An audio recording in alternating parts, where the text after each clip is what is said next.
The ghost of the Ohio, the man who died twice. Imagine a man born in the heart of London, wearing the silk of the British Empire, who ends his life as a war chief in the deep forests of the American frontier, commanding a nation that doesn't share a drop of his blood. This isn't a fable, it is the documented, blood-stained reality of the 18th century, where the line between civilized and savage didn't just blur, it vanished entirely. This is the true story of the White Indians, the edge of the world. The year was 1755. The Monongahela River looked like liquid lead under the gray Pennsylvania sky. James Logan, a young surveyor with hands more accustomed to ink than iron, felt the humid weight of the American wilderness pressing against his chest. To a Londoner, the forest wasn't just trees. It was a green wall of silence that felt ancient and indifferent.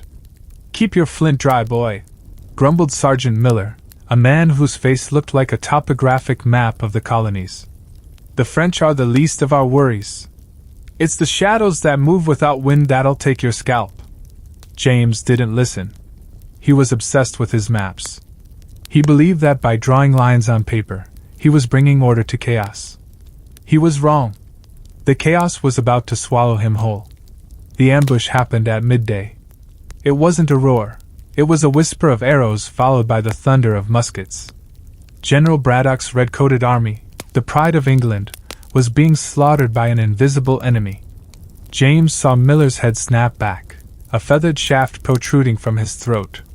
The world turned into a kaleidoscope of smoke, blood, and the terrifying, high-pitched war cries of the Shawnee warriors. James ran. Not toward the river, but deeper into the ferns. He tripped over a root, his spectacles flying into the dirt. As he looked up, a figure loomed over him. The warrior was painted in charcoal and vermilion, looking like a demon birthed from the earth itself. The tomahawk was raised, catching a stray beam of sunlight. James closed his eyes, waiting for the cold bite of steel. It never came. Instead, he felt a rough hand seize his collar. He wasn't to be killed. He was to be taken. The washing of the blood. The journey to the Shawnee village of Kalagotha was a blur of exhaustion and terror. James was bound with rawhide that cut into his wrists. He watched other captives being executed. Those who couldn't keep up were left for the wolves. When they arrived, the village didn't look like the heathen camp James had read about in London pamphlets. It was organized, bustling with life, and filled with the smell of roasted venison and wood smoke. "The Gauntlet!" a voice cried out. James was pushed between two lines of villagers, men, women, and even children, all armed with sticks and stones. If he fell, he died. If he ran through, he might live. He ran. Every blow felt like a crack of lightning. His ribs groaned, his vision flickered. But as he reached the end, a tall, imposing woman named Nanhalema stepped forward. She didn't strike him. She looked into his eyes and saw a flicker of something, not fear, but defiance. That evening, the ritual began. It was the most astonishing part of his transformation. He wasn't kept as a slave. The Shawnee had lost many sons to smallpox and war. They didn't want a prisoner. They wanted a replacement. The clan mothers took him to the river. They scrubbed his skin with sand until it bled, chanting in a language that sounded like the wind. They were washing the white blood out of him. They plucked his hair, leaving only a warrior's lock, and pierced his nose with silver. "You are no longer James Logan," Nanhalema said in broken English. "James is dead. You are Shemeneto, the Black Snake." The forest's wisdom, the information dense era. Over the next 5 years, the civilized man disappeared. James, now Shemeneto, learned the secrets of the frontier that no British general understood. He learned that the forest was a grocery store and a pharmacy. He learned that the bark of the willow tree could dull pain, and that the position of a broken twig could tell you if an army was 5 miles away or 10. He became a master of the long rifle. But more importantly, he became a master of diplomacy. He saw the Iroquois confederacies, great law of peace, a democratic system that would later influence the U.S. Constitution. The story takes a turn when Shemeneto falls in love with Silverheels, a woman of the Turtle clan. Their relationship is the heart of the narrative, showing the deep emotional bonds that transcended race in the 18th century. But their peace was short-lived. The Long Knives, the American settlers, were coming. Chapter 4. The Brother vs. Brother. 1776 arrived. The world was on fire. The British contacted Shemeneto. They knew his history. They offered him a commission. Come back to us. Lead your warriors against the American rebels, and we will guarantee your lands. This is where the story gets incredibly intense. Shemeneto had to choose. To the Americans, he was a white renegade, a traitor to his race. To the British, he was a useful tool. To the Shawnee, he was their only hope of navigating the political storm. The book details the Battle of Point Pleasant, a massive, forgotten conflict where Shemeneto stood on the front lines, not in a red coat, but in buckskin and war paint, facing men who looked exactly like him. The Liquid Frontier. The year was 1755, and the American wilderness was not a map, it was a breathing, predatory animal. James Logan gripped the edges of his surveying table, his knuckles white against the dark mahogany. Around him, the Pennsylvania forest pressed in close, a suffocating wall of ancient hemlocks and white pines that seemed to swallow the very light of the sun. At 24, James was a creature of London's coffee houses and the orderly geometry of Euclidean mathematics. He believed in lines. He believed that if you drew a straight enough boundary, the chaos of the world would respect it. The winds changed, Mr. Logan. A voice rasped. James looked up. Standing at the edge of the clearing was Sergeant Miller, a veteran of the European wars whose face was a patchwork of powder burns and scars. Miller wasn't looking at the maps. He was sniffing the air like a hound. "It's just the river, Sergeant," James replied, wiping sweat from his forehead. The Monongahela River churned nearby, a brown, muscular surge of water carrying the debris of 1,000 miles of untouched forest. "It ain't the water. It's the copper," Miller whispered, his hand drifting to the flintlock of his brown Bess musket. "Smell it? That's the scent of the Shawnee. They don't use grease like the French. They use bare oil and crushed cinnabar. When the humidity hits 80%, you can smell a war party a mile off if you've got the nose for it." James felt a cold shiver, despite the sweltering heat. They were part of General Braddock's grand expedition, 2,000 British regulars and colonial militia marching to seize Fort Duquesne from the French. To the king's advisors in London, this was a chess move. To James, it was becoming a nightmare. Suddenly, a sound broke the tension. It wasn't a shot. It was a bird, a whippoorwill, calling out from the thicket. Then another answered from the opposite bank. Miller's eyes widened. "That ain't no bird." Before he could finish the sentence, the forest exploded. The massacre of the Redcoats. It didn't happen like the battles in the history books. There were no neat lines of infantry, no rhythmic beat of drums. There was only the crack thump of musketry and the terrifying, high-pitched yo-ha of the warriors. James watched in paralyzed horror as a line of British soldiers, dressed in their brilliant, suicidal scarlet tunics, fired blindly into the trees. They were shooting at shadows. The enemy was invisible, tucked behind roots and stones, firing with a precision that turned the clearing into a slaughterhouse. "Fall back! To the wagons!" Miller screamed, but a lead ball caught him square in the chest. The force spun him around, and James saw the sergeant's lifeblood spray across the very maps he had spent weeks drawing. The lines of the British Empire were being redrawn in crimson. James ran. He dropped his compass, his brass theodolite, and his dignity. He crashed through the underbrush, the briars tearing at his linen shirt. Behind him, the screams of the wounded were being drowned out by the rhythmic thumping of hatchets. He didn't get far. A heavy weight slammed into his back, throwing him face first into the damp earth. He tasted mud and copper. A knee pressed into the small of his back, and he felt the cold, sharp edge of a knife press against the nape of his neck. James waited for the end. He thought of his mother's garden in Kensington, the smell of damp roses, and the sound of the evening bells. The knife didn't cut. Instead, a hand grabbed his hair and yanked his head back.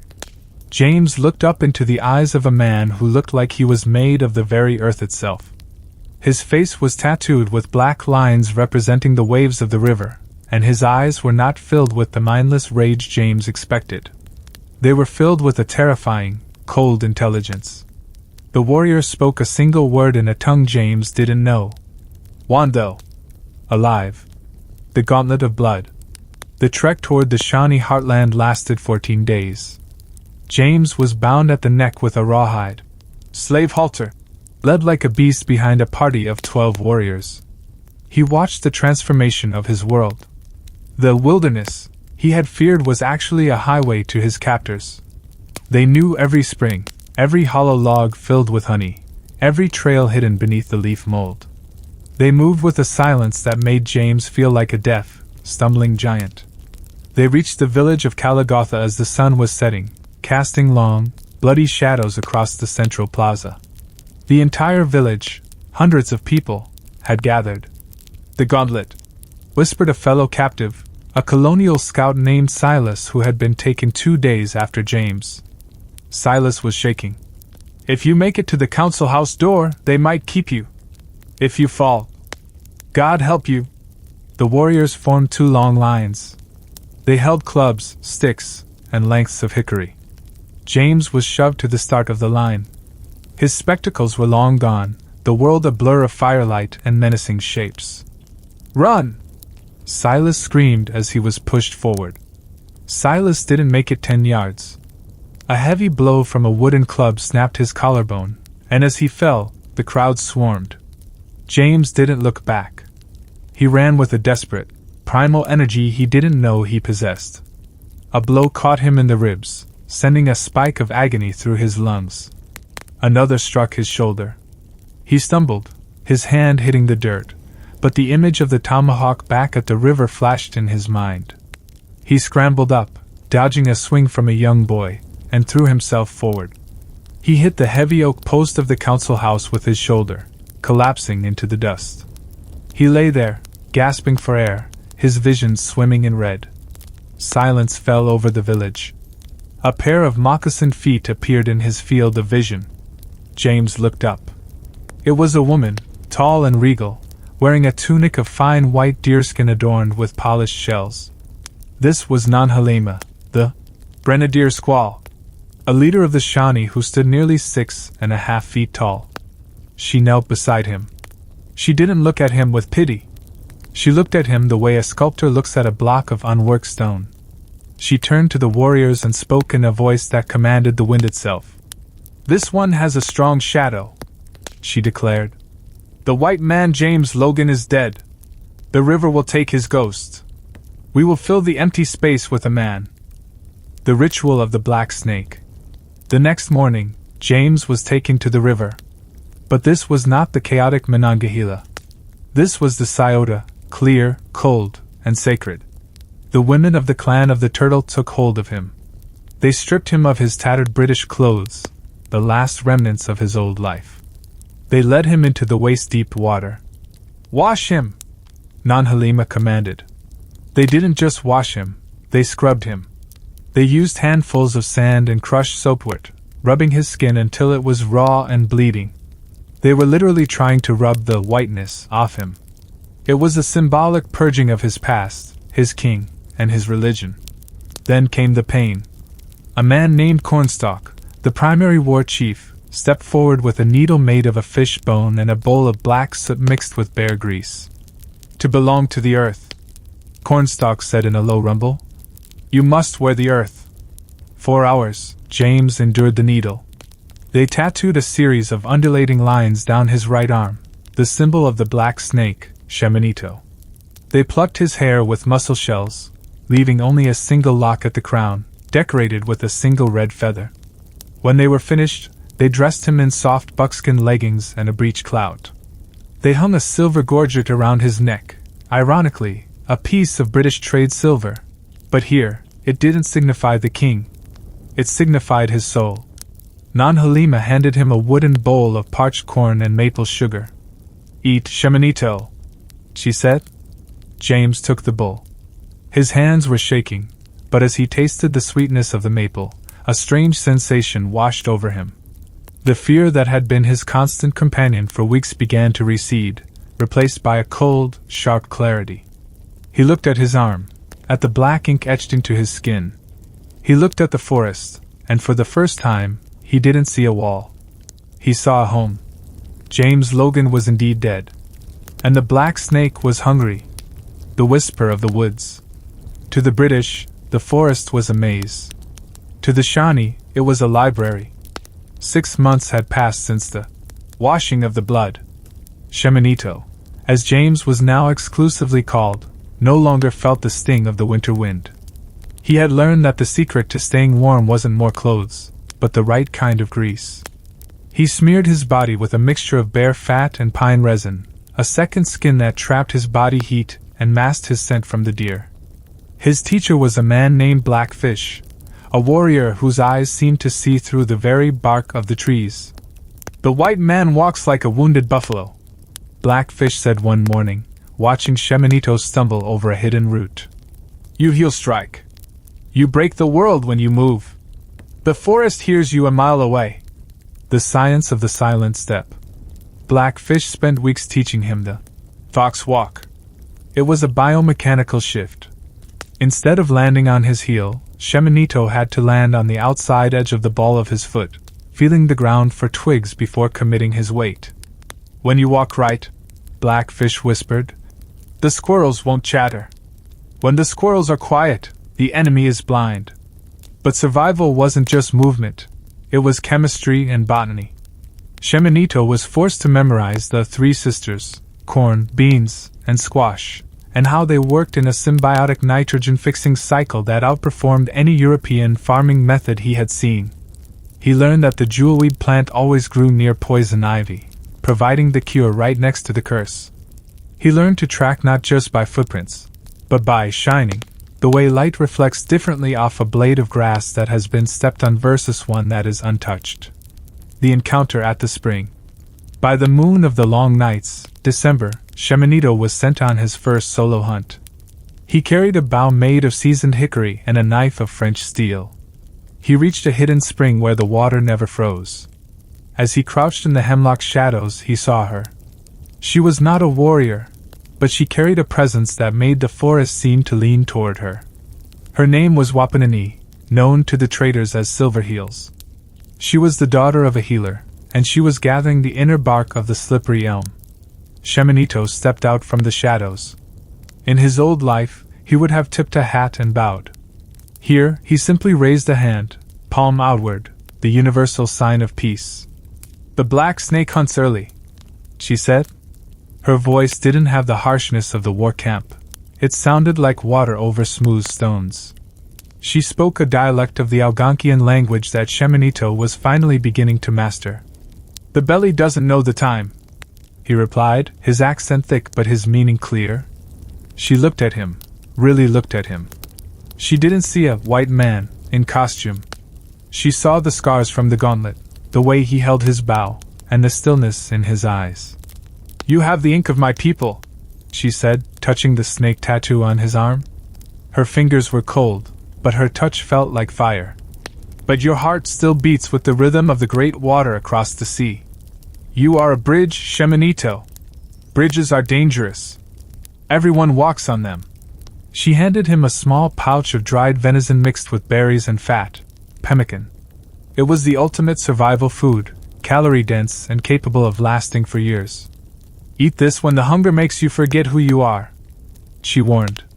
"The long knives are coming from the east. They bring a hunger that no corn can fill." The first blood. That night, the peace of the spring was shattered.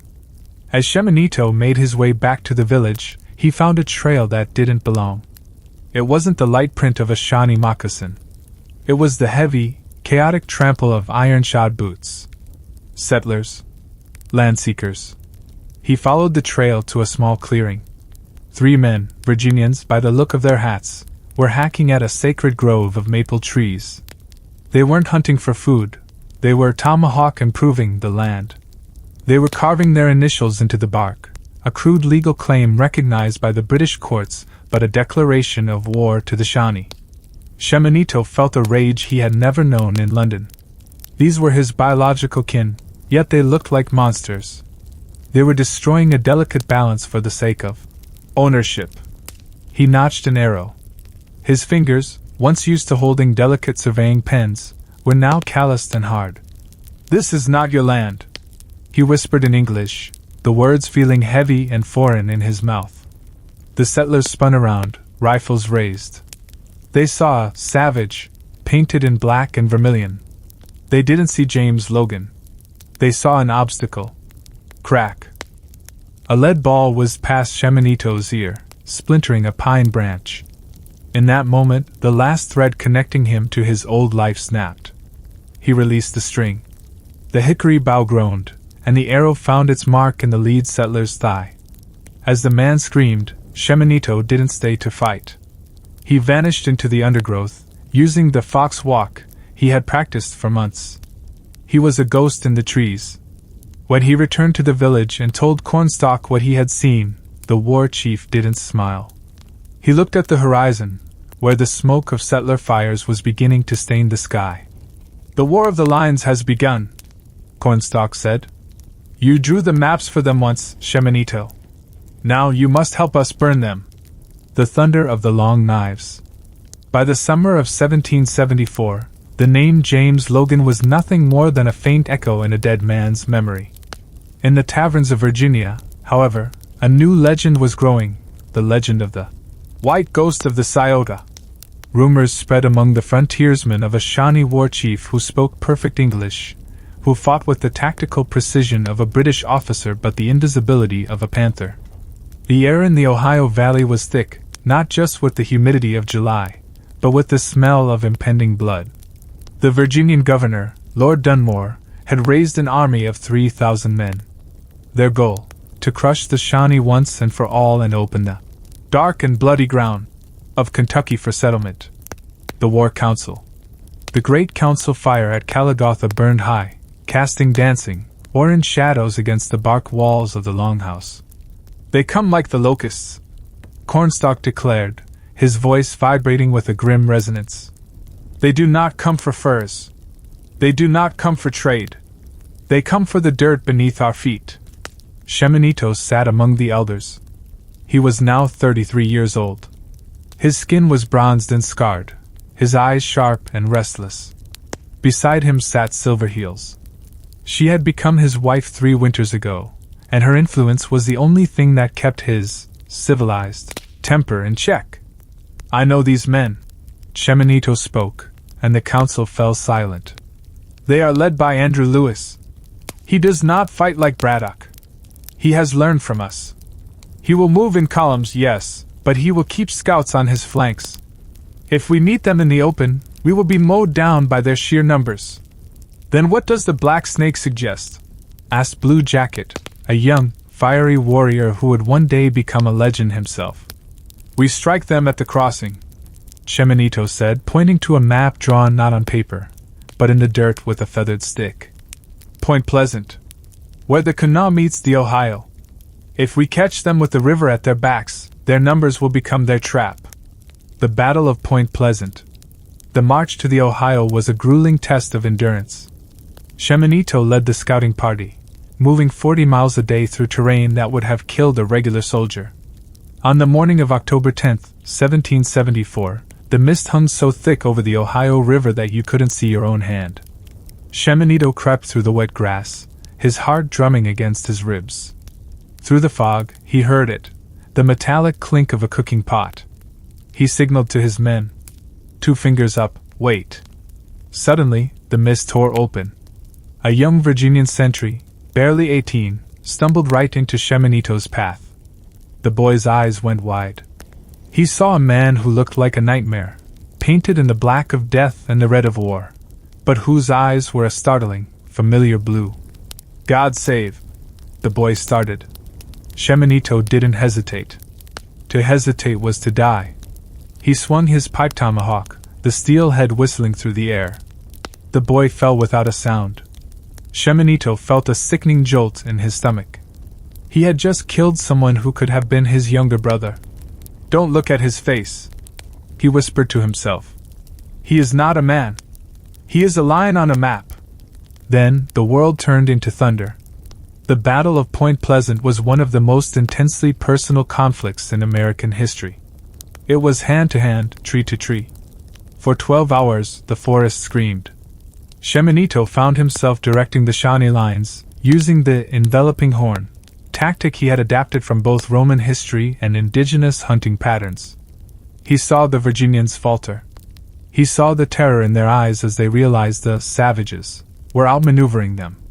But for every Virginian that fell, 2 more seemed to emerge from the riverbanks.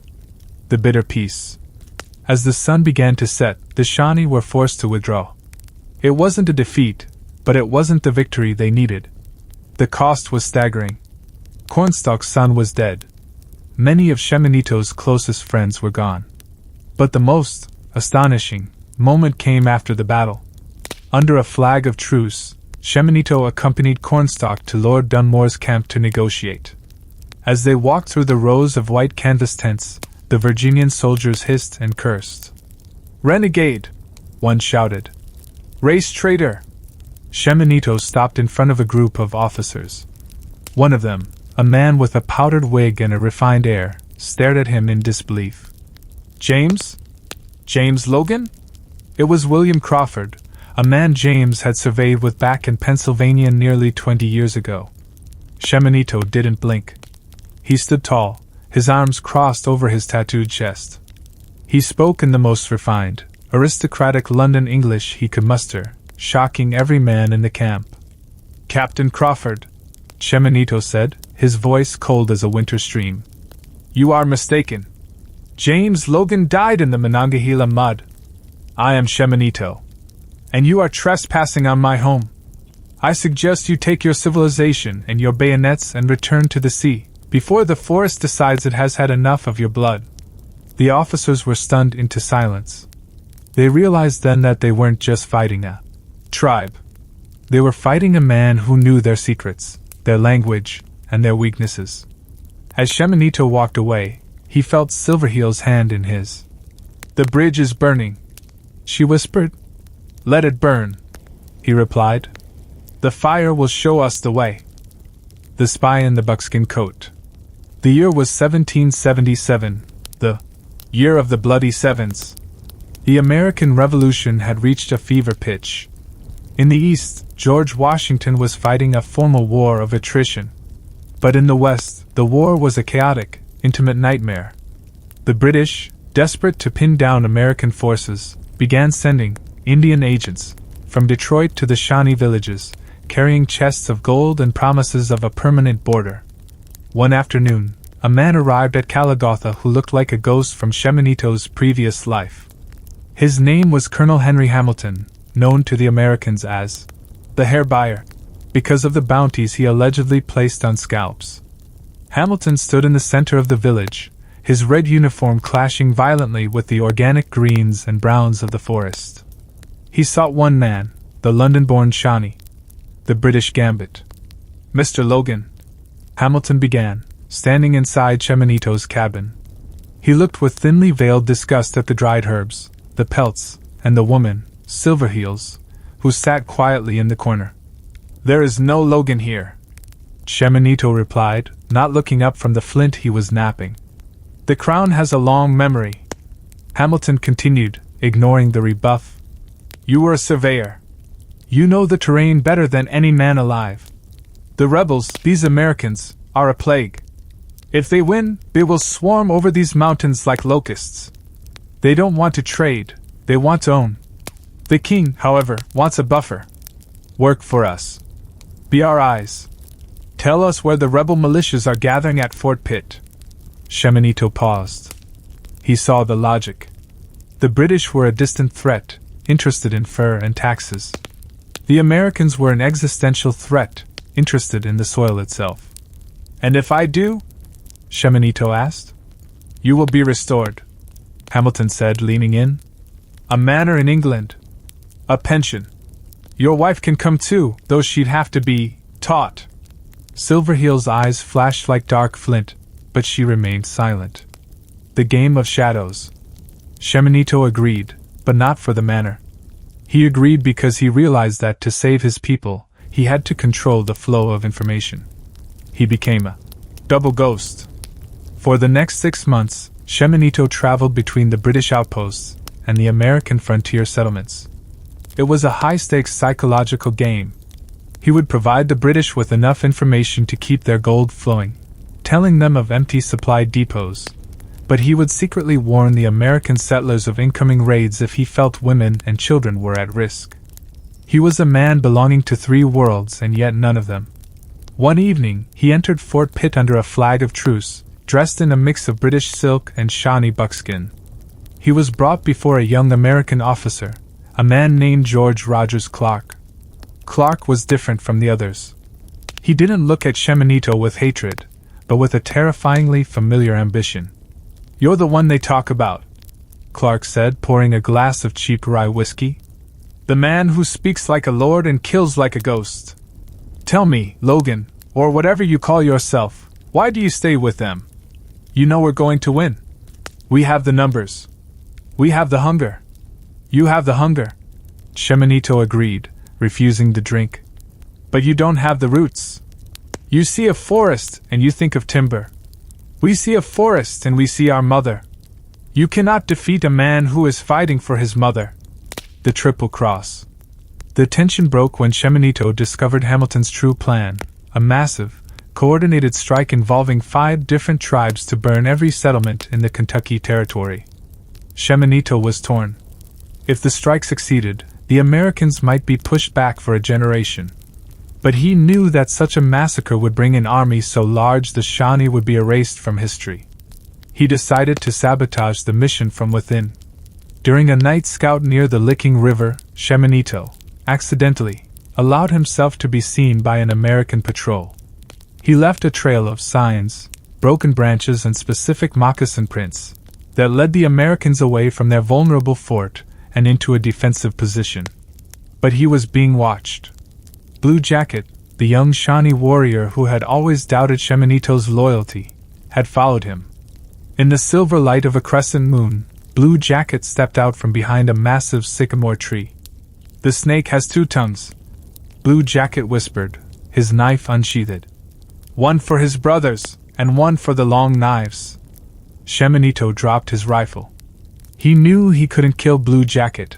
That would start a blood feud that would destroy the tribe. "I am saving our sons," Shemeneto said, his voice steady. "If we kill them all tonight, they will send 10,000 more tomorrow. We must make them fear the forest, not hate it. There is a difference." The 2 men stood in the silence of the woods, a representative of the old world and a representative of the new, while the distant sound of the American Revolution echoed in the valley like the drum of a coming storm. The broken calumet. The autumn of 1777 brought a frost that felt like iron. The alliance between the British and the Shawnee was fraying. While the British wanted warriors to act as their hounds, the Shawnee leader Cornstalk wanted something the history books rarely mention: neutrality. Cornstalk believed that if the Shawnee stayed out of the white man's war between the king and the rebels, they might be left alone. Shemeneto encouraged this. He knew that in a war between 2 giants, the grass, the people of the land, always gets trampled. The mission of peace. In November, Cornstalk decided on a desperate move.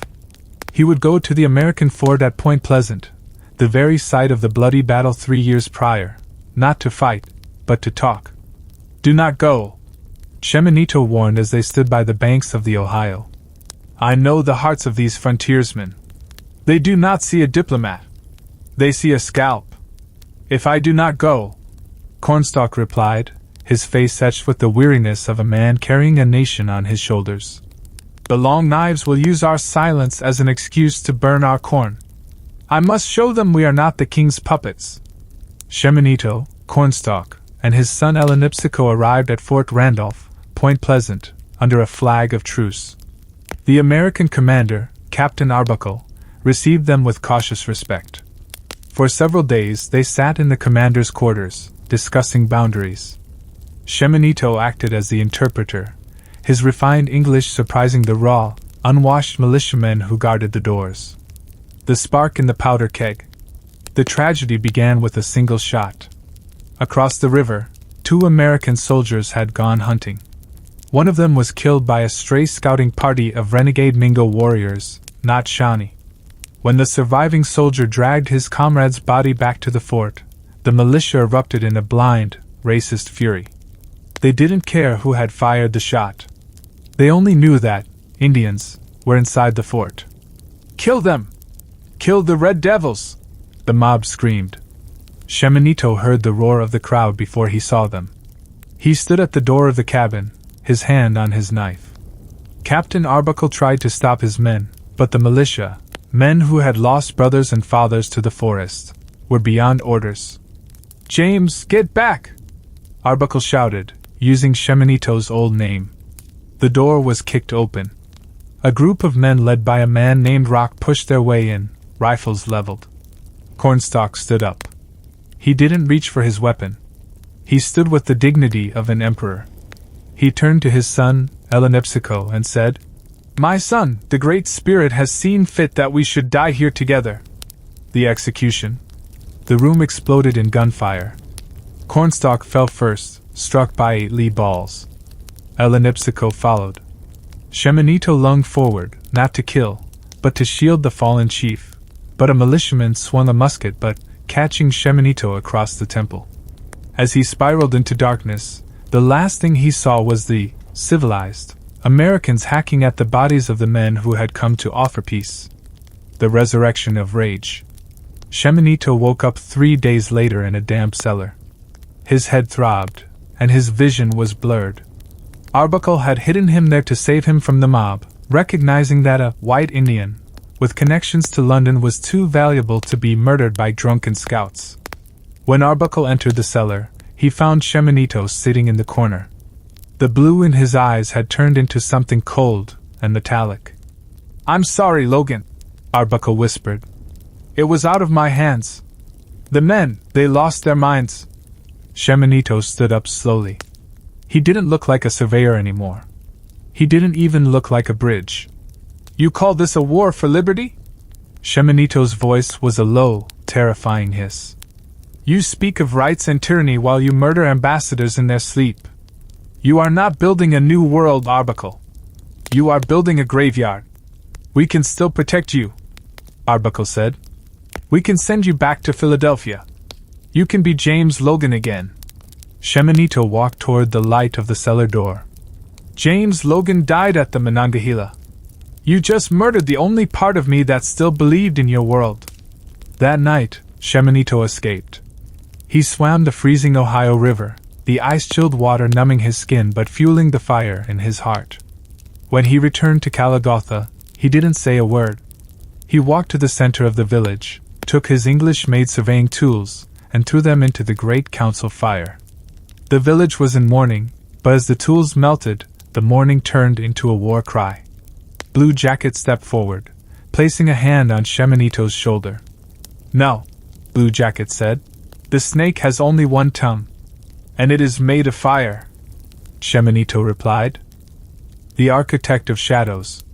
The winter of 1778 was so cold that the sap froze inside the maples, making them explode with the sound of pistol shots. But the heart of Shemeneto was colder. The American militia, emboldened by the murder of Cornstalk, had struck a small winter camp near the Scioto, taking 20 women and children captive. Among them was Silverheel's younger sister. They were being held at Fort Boonesborough, a wooden behemoth deep in the Kentucky Territory. The strategy of the siege. The Shawnee War Council was frantic. They wanted to rush the walls with fire and fury.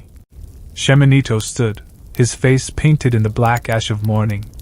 "You cannot take a fort of the Long Knives with bravery alone," he said, his voice cutting through the noise. "They have blockhouses with interlocking fields of fire. If you run at those walls, you are just providing target practice for their Kentucky long rifles." "Then how?" Blue Jacket challenged. "We cannot leave our blood in their cages. We use their own logic against them," Shemeneto replied. "I helped build forts like Boonesborough. I know where the wood is green and where the wells are shallow. We will not just attack, we will engineer their defeat. The trench and the tunnel. The Shawnee force arrived at Bunesboro under the cover of a torrential rainstorm. Instead of a head-on assault, Shemeneto directed the warriors to do something they found dishonorable but necessary. They began to dig. Using the steep bank of the Kentucky River as cover, Shemeneto initiated a siege mine. He knew that the fort's wooden palisades were buried only 4 feet deep. If they could tunnel under the northwest corner, they could collapse the wall without firing a single shot. For 3 days, the white Indian acted as a sapper. He used a stolen surveyor's level, ironically, one he had once used to map this very territory, to calculate the angle of the tunnel. Inside the fort, the settlers, led by the legendary Daniel Boone, grew terrified. They could hear the rhythmic thump-thump of shovels beneath their feet. The psychological duel. Boone, a man who respected the Shawnee more than most, stood on the ramparts. He called out into the darkness. "Logan! I know it's you! This ain't the way a white man fights!" Shemeneto stepped out into the clearing, illuminated by a flash of lightning. He wore a British captain's coat over his deerskins, a deliberate taunt. "You're right, Daniel!" Shemeneto shouted back, his English echoing off the canyon walls. "A white man would have waited for a treaty and then broken it. I'm just moving the earth. The earth belongs to no one, remember?" The breaking point. Just as the tunnel was 20 feet from the wall, the rains intensified. The river began to rise. The tunnel, Shemeneto's masterpiece of engineering, began to groan. "It's going to cave!" Blue Jacket yelled. Shemeneto realized he had one window of opportunity. He didn't wait for the tunnel to reach the wall. He ordered the warriors to fill the end of the trench with every ounce of black powder they had scavenged from British traders. The explosion wasn't a roar. It was a dull, earth-shaking thud. The ground heaved. The northwest blockhouse didn't fall, but it tilted, creating a gap in the palisade wide enough for a man to pass. The rescue? Shemeneto didn't lead with a rifle. He led with a hatchet. He was the first through the breach. The interior of the fort was a scene of absolute chaos. Settlers were scrambling in the mud, smoke from the explosion stinging their eyes. Shemeneto moved with a terrifying, mechanical efficiency. He knew exactly where the civilized men would keep their prisoners, the central storehouse. He kicked in the door. Inside, the Shawnee women were huddled together. When they saw him, this man who looked like an apparition of their past, they didn't scream. They rose. "Go! To the river!" he commanded. As he escorted them out, he came face to face with a young American militiaman. The boy couldn't have been more than 16. He held a bayonet, his hands shaking. Shemeneto looked at the boy. For a second, he saw himself 20 years ago, clinging to a map, believing in this civilized world. He didn't kill him. He stepped forward, grabbed the rifle barrel, and twisted it out of the boy's hands with a strength born of a decade of survival. "Run, boy," Shemeneto whispered. "Run back to Virginia and tell them the forest has teeth." The aftermath. The raid was a success. The captives were freed, and the Shawnee vanished back into the woods before the Americans could reorganize. But as they sat around the fire that night, Shemeneto looked at his hands. They were covered in the clay of the tunnel and the soot of the powder.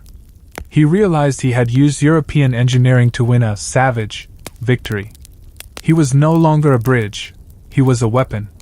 Silverheels sat beside him, cleaning a wound on his shoulder. "You saved them," she said softly. "I destroyed a part of myself to do it," he replied. "Every time I used their ways to beat them, I'd become a little more like them." "No," she said, looking him in the eye. "You are the only one who sees the whole truth. And in this war, the truth is the most dangerous place to be." The Crown's cold comfort. The year was 1782. News of the British surrender at Yorktown had trickled into the deep woods like a slow-acting poison. While the redcoats in the east were boarding ships for England, the war in the west had never been more savage. Shemeneto sat in his cabin, the floor covered in maps once more. But these were not British maps. They were hand-drawn on birch bark, detailing the movement of General Mad Anthony Wayne's legions. A knock at the door signaled a visitor who didn't belong. It was Captain Alexander McKee, a British loyalist officer who had lived among the tribes for decades. He looked ragged, his gold braid tarnished by the swamp rot of the Ohio Valley. The Judas kiss. "The war is over, James," McKee said, slumping onto a cedar bench. "Or at least, the war for the king is." Shemeneto didn't look up. "The king is 3,000 miles away. The Americans are 3 miles away. Tell me what is actually happening, Alexander." "The Treaty of Paris is being signed," McKee whispered, his voice cracking. "The British are ceding all lands east of the Mississippi to the Americans. Including this. Including the Scioto. Including your home." Shemeneto felt a coldness settle in his marrow. The British had used the Shawnee as a shield for 7 years, promising them a permanent border in exchange for their blood. Now, with the stroke of a pen in a gilded room in France, they had simply handed the Indian Territory to the very people who wanted to clear it of its inhabitants. "They sold us," Shemeneto said. "It wasn't a question." "They saved themselves," McKee corrected. "But I have a final offer from the governor in Canada. We are establishing a new line in the north. We can get you out. You, Silverheels, and the children. We can get you to Upper Canada, modern-day Ontario. You can have land, a title, and safety under the crown." The final temptation. For a moment, the ghost of James Logan stirred. He thought of a life where he didn't have to sleep with a tomahawk under his pillow. He thought of books, of clean linen, and of a world where his children wouldn't be hunted like wolves. He looked at Silverheels. She was standing by the hearth, her face unreadable. She knew what was being offered, a life of civilized exile. "And what of the others?" Shemeneto asked. "What of Blue Jacket? What of the 300 families in this village?" McKee looked at the floor. "We cannot take everyone, James. The Americans would see it as a provocation. We can only save our own." The great decision. Shemeneto stood up. He walked to a small wooden chest and pulled out his old British surveyor's compass, the only piece of his past he hadn't burned. He looked at the needle, always pointing north, always seeking a fixed point. Then, he did something that astonished McKee. He squeezed the compass in his calloused hand until the glass shattered and the brass casing bent. "You call me your own when you need a scout," Shemeneto said, his voice rising with a terrifying resonance. "You call me Logan when you want to remind me of a debt I don't owe. But when the wind changes, you leave us to the long knives. You'll die here, man," McKee shouted. "Wayne is coming with 3,000 regulars. They have cannons. They have bayonets. You're fighting a tide with a wooden paddle. Then I will die as a man of the earth," Shemeneto replied, stepping toward the door. "Not as a pet of a king who doesn't know the color of this river." The mobilization. Shemeneto didn't wait for the British to leave. He called a council. This time, there was no debate. He told them the truth.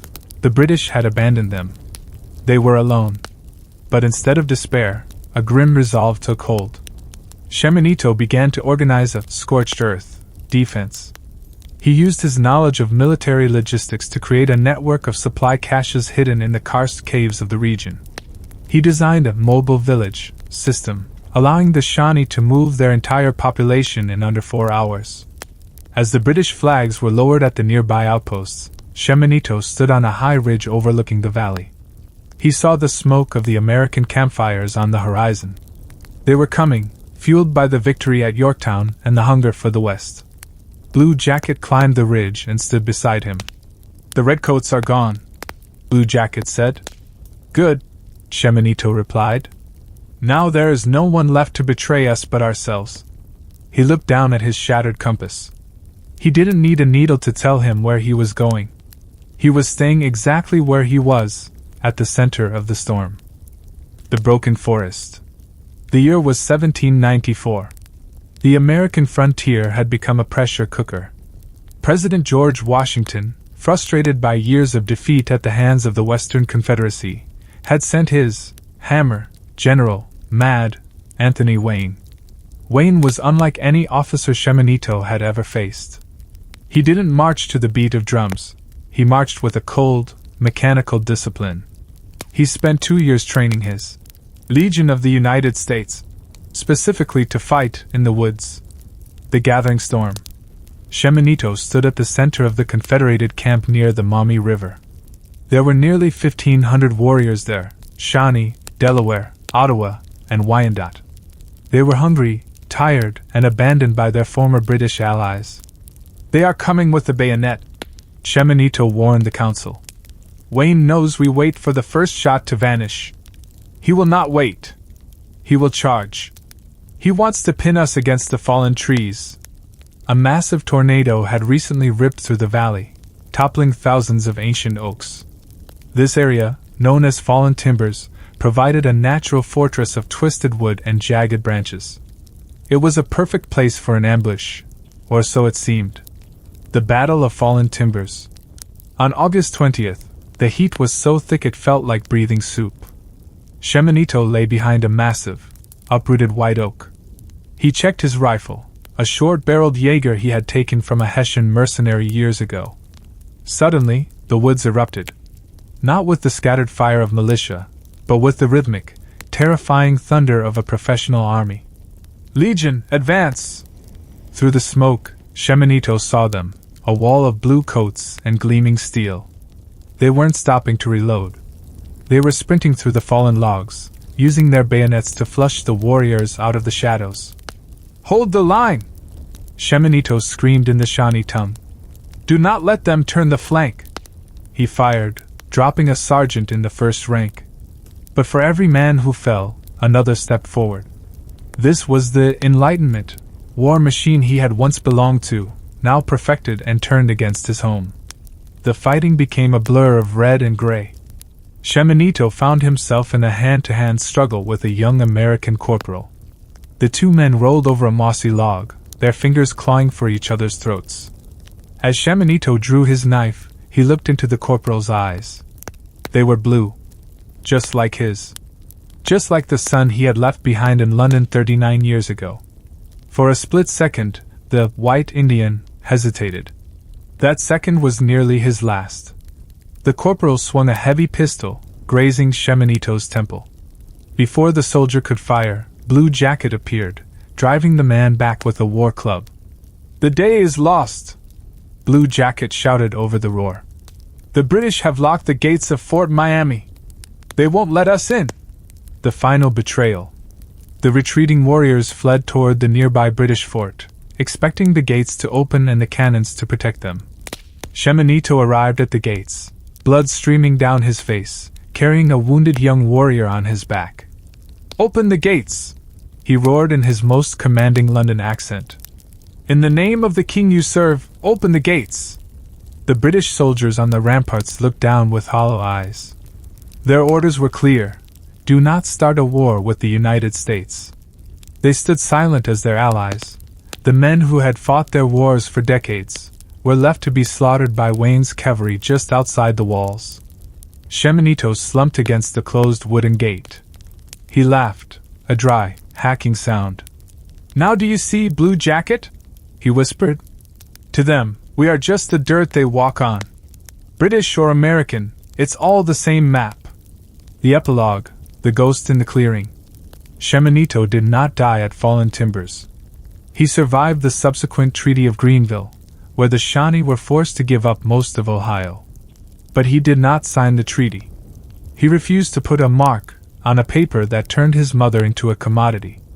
Years later, in 1810, a group of young American surveyors were working deep in the untouched forests of what would become Indiana. They came across a small, neat cabin by a hidden spring. Sitting on the porch was an old man with skin like wrinkled leather and startlingly blue eyes. The old man was wearing a tattered British officer's waistcoat over buckskin leggings. He was holding a rusted brass theodolite, a surveyor's tool. "Who are you, old-timer?" one of the young men asked, fascinated by the tattoos on the man's arms.